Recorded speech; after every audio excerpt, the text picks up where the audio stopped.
About 50 years ago, an astronaut returning from the moon experienced things that he couldn't find a scientific explanation for.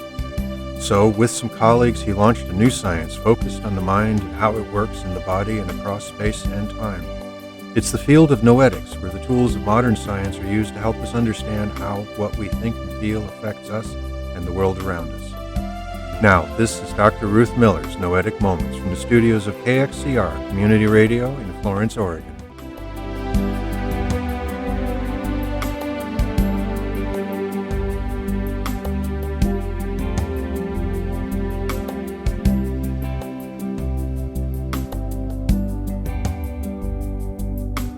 And this is Noetic Moments, the show that explores what consciousness is, what it does, how it works, and how our lives could be much fuller if we understood it better. I am Ruth Miller, a longtime student of consciousness, cybernetics, and culture, and through this series of programs, I'm introducing some of the people whose work has defined this field of research, and I'm explaining some of their ideas and experiments. I'll also explore some relevant news items, and I'll answer questions that you send to my email address, ruth@noeticmoments.org. Now, over the course of these programs, we've learned that although the medical world defines consciousness as what we're aware of at this moment, most of what goes on in the mind is not in our conscious awareness at all, but goes on in unconscious processes. From Jung and Freud and other early researchers, we learned that our minds can be thought of as having three aspects. Our normal awareness, what people call the conscious mind. Then there's what keeps our bodies going and includes our fears and beliefs about threats and dangers, which is the subconscious mind, and what connects us with our highest ideals and guides us in our actions, the superconscious mind. We've learned that we can change our state of consciousness so we're aware of different aspects of our mind at different times. And then we learned that the brain modifies whatever sensory signals it receives to fit past patterns of experience following a default network in the brain. This means that we perceive, we see, we hear, taste, and feel what we expect to experience based on the past. We also saw that our body often responds faster than nerve impulses or chemicals can travel through the body, and before we're aware of it. Some experiments have demonstrated that a person's mind continues to perceive and process for as much as several hours, even when the brain and heart are flatlined and the person has been declared dead. And we learned that no one has yet been able to pinpoint how ideas and thoughts are formed in brain tissue. Based on all this, many scientists have come to accept that what we call mind is not the product of the electrochemical activity of the brain, but is, in fact, the activity of a field that surrounds and permeates the brain and the whole body. This field may be at least partly electromagnetic, because it's possible to measure electromagnetic activity for several inches around the body in what some say is an egg shape, extending from below our knees to a few inches above our heads. Mind, then, is a field, a pattern of energy that exists whether the body is functioning or not, and permeates and develops with the body and the brain. The brain, therefore, is best understood as a receiver-transmitter, receiving messages from the mind and transmitting them to the body, and receiving messages from the organs and senses and transmitting them to the rest of the body and to the mind. Now, we've learned that this field of mind affects energy and matter in a variety of ways. For example, experiments in quantum physics where the subatomic building blocks of the universe show up as energy or matter, depending on whether a mind is present to observe them. People's bodies, and their pets, have been observed to change when someone they're connected with turns attention their way. Individuals and the collective human mind have been observed over and over and over again to change the readouts from random number generators. And this is constantly being documented by the Global Consciousness Project. Now, every field is a unique pattern of vibration that's different from other fields. and fields may vibrate along similar patterns, resonating with each other. So minds affect each other across space and time in this resonant pattern. We've heard from a growing number of scientists who are seeing our individual mind as part of a larger field of resonant pattern minds, and ultimately they equate the mind with the quantum or zero-point field out of which all matter and energy arises across the universe. And some researchers are using the equations of quantum mechanics, relativity, and computer learning algorithms to describe the role of consciousness in the formation of matter.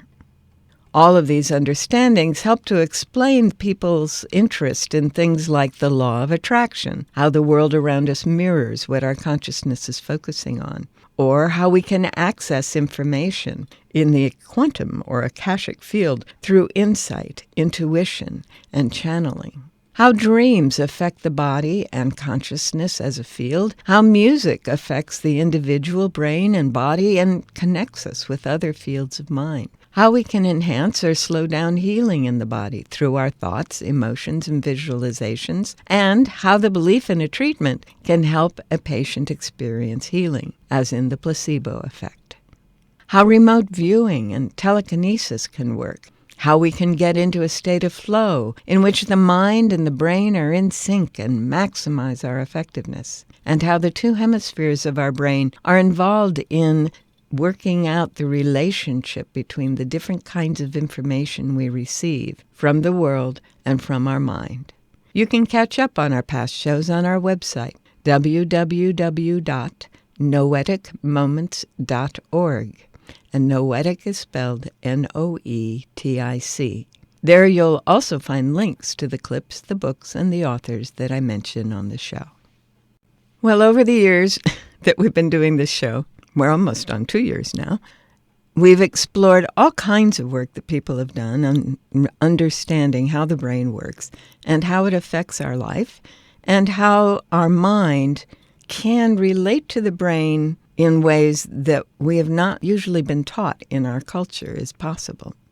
Today I want to hear from a woman named Mel Robbins, who has some marvelous, marvelous insights on how the brain functions and how we can manage the brain so that we can experience life more fully. I'll let her share the story here. This morning, the alarm goes off, and I pretended NASA was there. It's the stupidest story. I literally went 5, 4, 3, 2, 1. I counted out loud, and then I stood up. And I'll never forget standing there in my bedroom. It was dark, it was cold, it was winter in Boston. And for the first time in 3 months, I had beaten my habit of hitting the snooze button. You have about a 5-second window in which you can move from idea to action before your brain kicks into full gear and sabotages any change in behavior. Because remember, your brain is wired to stop you from doing things that are uncomfortable or uncertain or scary. It's your job to learn how to move from those ideas that could change everything. When you understand the power of a 5-second decision, and you understand that you always have a choice to go from autopilot to decision maker, everything in your life will change. You will be a different negotiator. You will be different in sales. You will be unstoppable in the gym because you will realize the amount of garbage that you put in the way of your hopes, of your dreams, of your potential, of your confidence, of your courage. Everything comes down to the decisions that you make. We all know what to do. None of us know how to make ourselves do it. I started researching it. Why does something so stupid work? Why? Why does something so silly create such powerful and profound change? Well, here's why. The rule is a form of metacognition. Metacognition is a fancy pants term that means something real simple. You can outsmart your own brain in furtherance of goals. There are tricks that you can use that actually outsmart the tricks your brain plays on you in furtherance of a higher purpose. We all know this. You can restrain yourself if you're in a situation that calls for it. You can jump into a raging river to save your dog or your kid. You can direct yourself in ways if it's important to you. And so the rule, what it does is it does something really remarkable. When you count backwards, 5, 4, 3, 2, 1, what you're actually doing is you're interrupting what researchers call habit loops that get encoded as closed loop patterns in your basal ganglia. That's the part of the brain where your feelings, where your emotions, every habit that you have, which is nothing more than behavior that you repeat that you don't even think about. And so when you go 5, 4, 3, 2, 1, it interrupts what's going on here that's spinning without you thinking, and it moves and awakens your prefrontal cortex. So when you hit 1, your habit has been interrupted. So you've interrupted self-doubt. You've interrupted maybe snapping at your kids. You've interrupted the desire to grab for a drink. You've interrupted procrastination. You've also, by counting backwards, done an action. It's awakened your prefrontal cortex. That is the part of the brain that you need that's awake when you're changing behavior. What Mel has discovered is that the process of shifting from the normal default network structure can be interrupted. And her technique is to stop, count for 5 seconds, and allow the mind, which is accessed through the right frontal cortex, to be able to be heard instead of the default network. So if we, as she is focused on, are trying to achieve goals or trying to behave in a particular way and not behave out of our fear or our upset, then here's a marvelous tool, a way to be present to the moment in our full mind, in our right mind, to quote some. And then to be able to go forward from there instead of being managed by the default network that, as we have learned in past shows, is something that was trained over a lifetime of teaching, training, reinforcing various assumptions, beliefs, and values in this culture. Now, people raised in other cultures don't need to do this because they haven't been trained. Their default network is much more aligned with already with what's going on in the right brain, the accessing of the full mind, the full field of mind that is our active state of being in what she calls the 5-second rule. And we'll talk about that when we talk about her book. For now, though, think about it. What would it mean for you if you were able to move with your, what some people call higher consciousness or higher vibration consciousness, and we've been calling mind? If you were able to access that intuitive knowing and those principles and values that you hold most dear at the moment that you feel you are being dragged into an emotional state or a way of behaving that is not in alignment with those ideals and principles, to be able to stop, to be able to slip out of the default network of the brain and be able to start from a new place, a place of deeper knowing, understanding, and wisdom, which is what we can access through that right brain as we let go of the patterned responses that we've been working with in the past. Sounds like a great idea to me. And it totally fits with the work we've seen of folks like McGilchrist and even back into Julian Jaynes in the first talk about the bicameral mind and how when we have access to the right brain, we have access to wisdom and understanding that isn't part of our normal thought process. It isn't part of the default network, the loop that we go around and round and round in with our fears and our concerns that Mel Robbins says is designed to stop us from acting in any way that is unlike the past. This is the work that we are here for. This is what Noetic Sciences invites us to step into.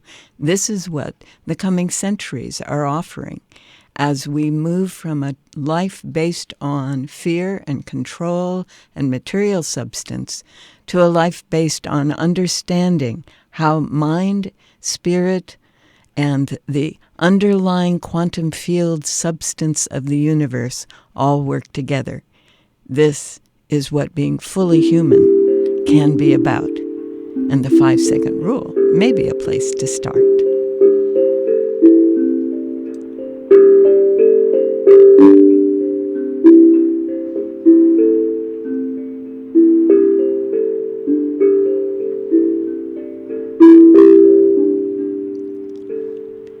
If you just tuned in, you are listening to Noetic Moments, a radio show exploring what consciousness is, how it works, and how our lives can be greatly enhanced if we understand it more fully.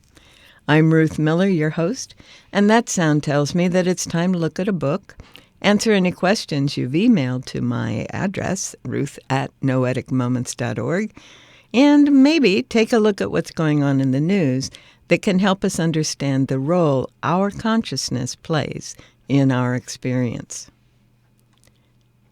Today I want to look at the book that Mel Robbins has put out, explaining and giving people an opportunity to work with this remarkable process that she talks about, that she calls the 5-second rule. It's a workbook, and as such, it means there's all kinds of exercises and other things that you can do. Now, Mel is all over YouTube. You will have no problem finding her and listening to her. She's, as you heard, very listenable, and people love to interview her. So the workbook, The 5-Second Rule by Mel Robbins, subtitle is Transform Your Life, Work, and Confidence with Everyday Courage. It came out in 2022, and it's available in various used bookstore and alternative sites. So you may not find it on Amazon, which is probably not a bad thing. Just Google the 5-second rule or Google Mel Robbins and it'll come up. Or use a different search engine. Don't have to use the Google. From the overview, it says, are you ready to finally take control of your life? Then you need to learn the 5-second rule. Goes on to say this book is a motivational self-help book that focuses on helping readers gain the confidence they need to follow their first instincts. Using her personal story, Mel Robbins invites readers to follow along in seeing how she changed various aspects of her life using the 5-second rule. Now, she says that if you count down 5, 4, 3, 2, 1, they become what she calls push moments. She says, these are the times when you have a thought about something, such as approaching someone or speaking up in a meeting.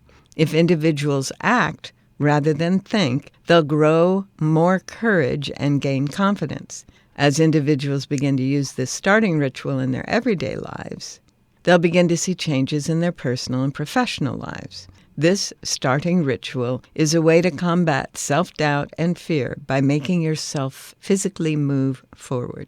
This detailed and comprehensive workbook will keep you on course to reach your goals, breaking your bad habits, and becoming an overall better human being. From this workbook, you can expect a detailed chapter-by-chapter overview, plus engaging worksheet questions that keep you motivated and focused.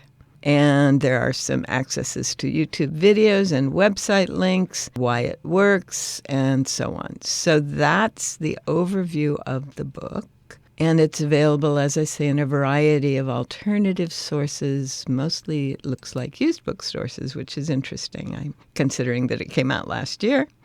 But that means that a lot of people have used it and passed it on. You get also, when you buy the book, this one is through Amazon, you get the courses and the cheat sheets and the guide. She also has set up a podcast and her own television show. She's managed to really overcome the blocks that most people have to this kind of thing. And I'm sure that her 5-second rule, counting down 5, 4, 3, 2, 1, whenever the habit of procrastinating or the habit of becoming afraid, or the habit of anything getting in the way can actually get in the way.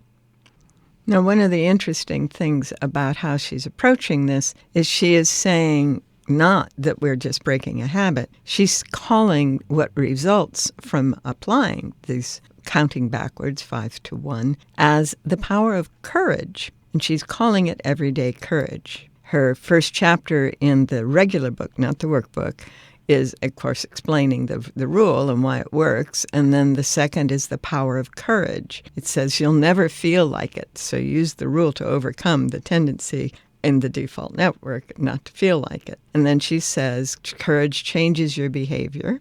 And chapter 4, courage changes your mind. Now in there she's talking about your brain's normal activity. We don't live in a culture that recognizes the distinction as we do here on this show. And then chapter 5, courage changes everything, the power of you.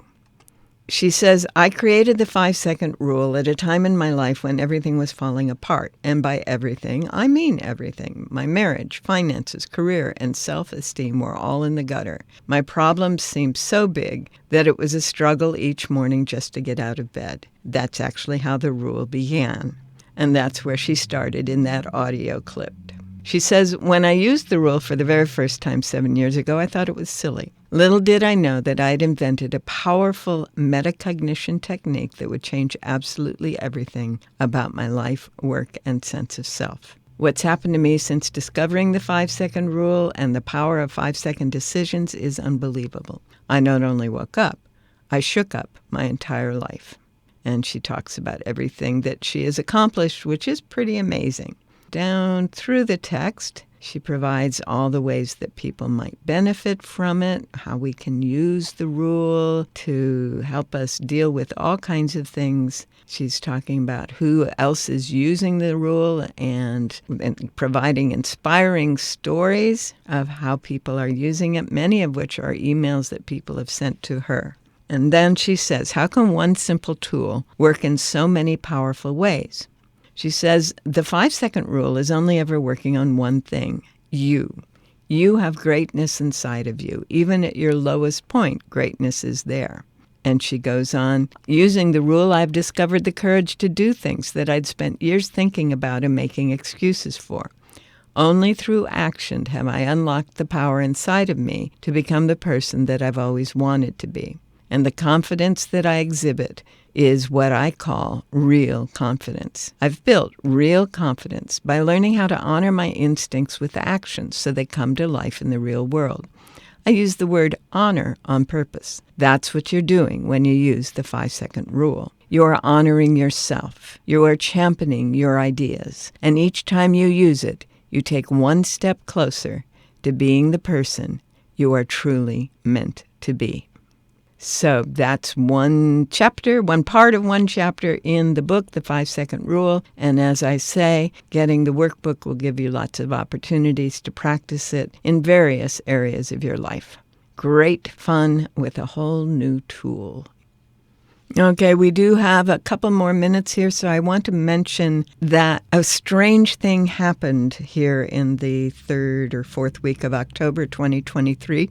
And that is a gentle tropical storm off the coast of Mexico turned into a Category 5 cyclone tornado hurricane overnight in 24 hours.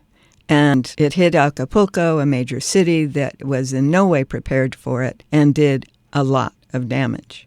We have no record in the history of tracking weather of any storm turning from Category 1 to Category 4, much less this new category that didn't even exist a decade ago, Category 5, in less than several days. So something more was at work here. Now, the materialist scientists will say, yeah, the water was warmer, so it was able to increase much faster. And that is true. The water is warmer, but El Niño and La Niña have heated up that water a lot over the years. So something else is going on here. And if we were to consider the possibility that there is a relationship between weather and consciousness, I think we might find some other kinds of answers. And the first thing that comes to mind is a story that is something that a Cherokee elder that I have known and appreciated over the years has told many, many times. And that is when human beings do something awful on one side of the globe, something equally intense happens on the other side of the globe. I think it's very interesting that this storm emerged just a few days after the Gaza district Hamas-Israel war began and continues. Is it possible that Mother Earth is reacting to humanity's very low consciousness activities? Is it possible that lifting our consciousness could make a difference? I know when I have looked at other storms, or in some cases helped people divert other storms, our consciousness, or the consciousness of the region that storm was in, played a huge role. Now, what do I mean when I say the consciousness of, or our consciousness? What I'm talking about is the degree to which we are operating from our mind rather than from the default network based in fear that is our norm. So how we do that, in part, is a function of what Mel Robbins is telling us. We find tools to stop the default network. Meditation and prayer are two very important ones. The 5-second rule can be used in any setting. Dancing, music, chanting, any number of ways we've talked about to get out of the influence of the default network and into the awareness of the mind. Well, that's it for today's show. We're out of time for today, but remember, you can continue the exploration on our website, www.noeticmoments.org, where there are links to archived past shows, along with the titles and other resources we refer to on the show, and where you can send me your comments and questions, which I'll do my best to get answered the next time we're on the air. For now, thanks for joining me here on Noetic Moments, recorded in the studios of KXCR Community Radio in Florence, Oregon. And have a wonderful week. You've been listening to Dr. Ruth Miller's Noetic Moments. This program is produced in the studios of KXCR Community Radio in beautiful Florence, Oregon, supported by you, our listeners. Our theme music is Tumbling Planets, composed and performed by Jeff Lovejoy. To hear this program again or learn more about Noetic Sciences, search our website, www.noeticmoments.org.